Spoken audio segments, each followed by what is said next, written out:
Good morning, good afternoon, or whatever time of day you're looking at.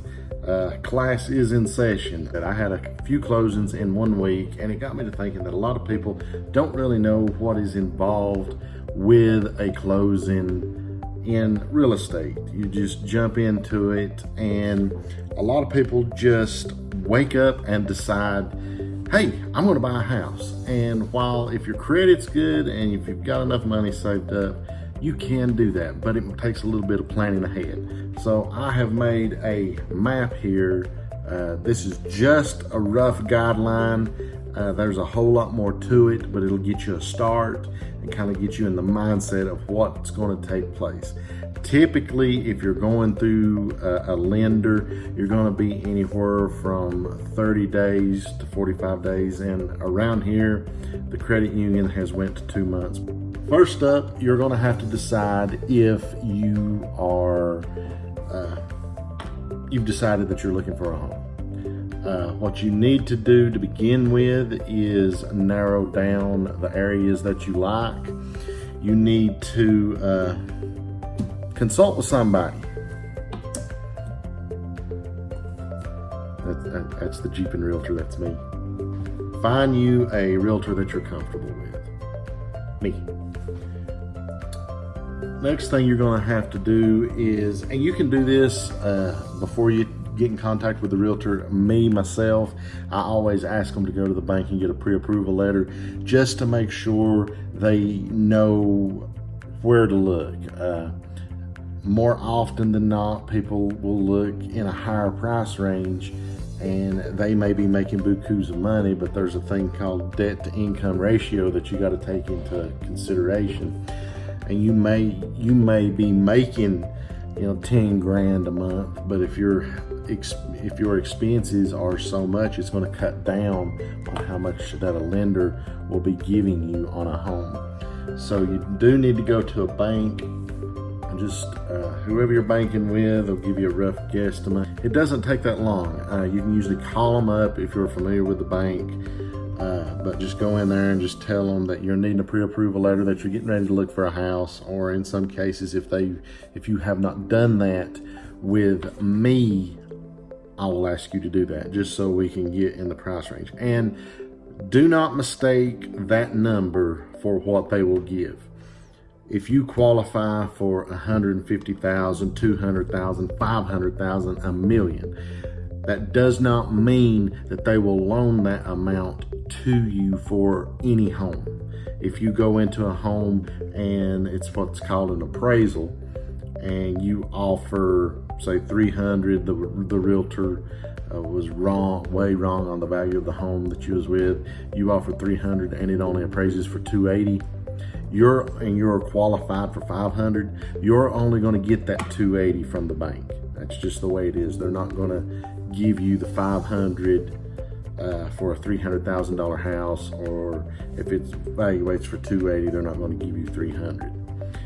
But of course, there are things like rehab loans where if a house is undervalued, but if the things that were wrong with it were fixed, of course that value would be higher.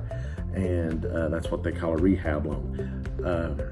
Your lender can go more in depth with that, and that's something that may be an option to you. You may find a home that needs some work done and you pick it up for a cheaper price, and then after it's said and done, you've got a more expensive, more luxurious home. But that's something you can discuss with your bank. So after you get that, we're going to go my job, house hunting. The way I do it, if you're looking in a broad area, I cover 5 counties. And I deal with a lot of people that are out of town. So the way I break it down, and I even do local people this way too. If you're looking in a broad area, we're going to break it down into sections. If you're familiar with the area, we're going to do like Burnsville, Bakersville, Green Mountain, Little Switzerland, up King, do it in sections. Because I don't care how good your memory is, after about 4 or 5 homes, they're going to start running in together. You can take notes, you can take pictures, but about 5's the max because everybody gets tired. So we're going to start, you're going to sit down with me. We're going to go over what you need and then what you want, and we're going to have that list drawn out, and your needs will outweigh your wants. And then if I can find what you want, of course, we'll go look at that. But you need to have that itemized. That's something I recommend. Just sit down and make a list of what you need to have. If you need to have that 3 bedrooms, so be it. You may want a pool.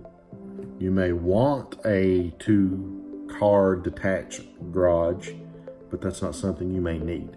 Now, if you need those, of course, I will, and a realtor of your choosing will accommodate to that.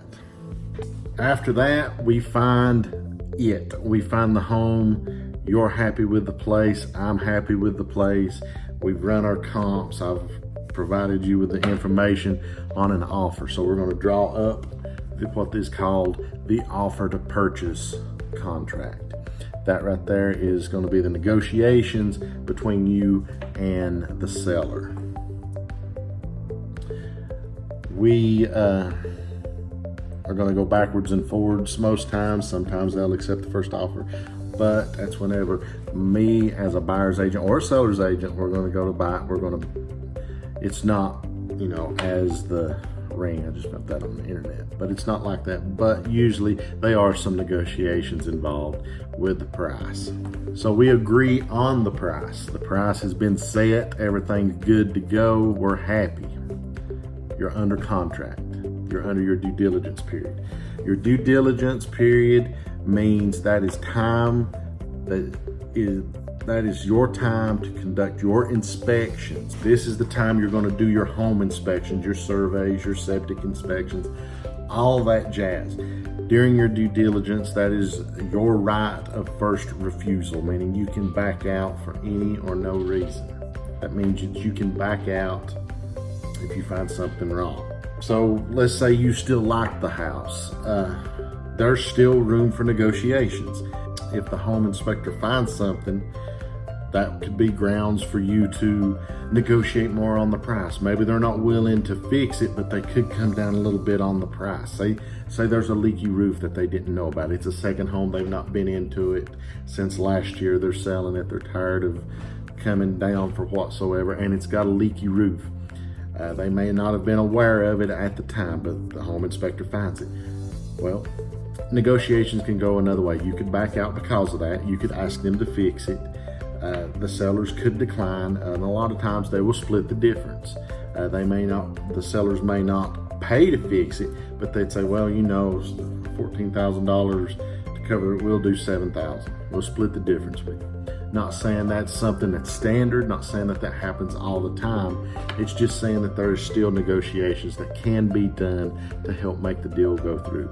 And of course, if you want it fixed, they don't want it fixed, if you're within your due diligence period, you can back out. Also, during this time, you'll also be putting down earnest money, which used to be called good faith money.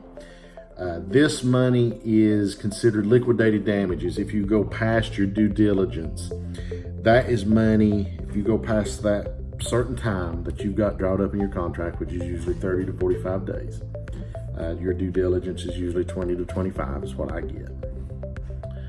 Now again, this is all negotiable. There's no set number. If you go past 5 p.m. on that due diligence day, that means that earnest money is liquidated damages that you're giving the seller. That's basically your promise of saying, you're going to go through it, but if you can't, you're going to give them that money. So inspections go good. Everybody's happy. We've got everything settled. If anything needed to be fixed, it was negotiated. Everybody is happy. Now we're going to closing, the closing table. This is where the deed is going to be recorded. The title's going to change hands. The lawyer's going to have the lender's papers there. They're going to go over it with you. The lawyers have done the title search. Everything, the stars have aligned, and everything has accumulated to this moment in time where the sellers are selling, the buyers are buying, and the realtors are happy, as well as the lawyers. And then finally, you were able to move in. So congratulations. Now, I know this was probably 10 minute, 11 minute, whatever I want you guys to understand that while these steps are easily explained, problems do come up. You may have that leaky roof. You may have an issue with a title. So, even though it took me 12 minutes to explain this to you, what's generally involved, anything can happen. You're doing your due diligence, you do that septic tank, something happens, they come in with a backhoe, scrape the lid, bust the septic.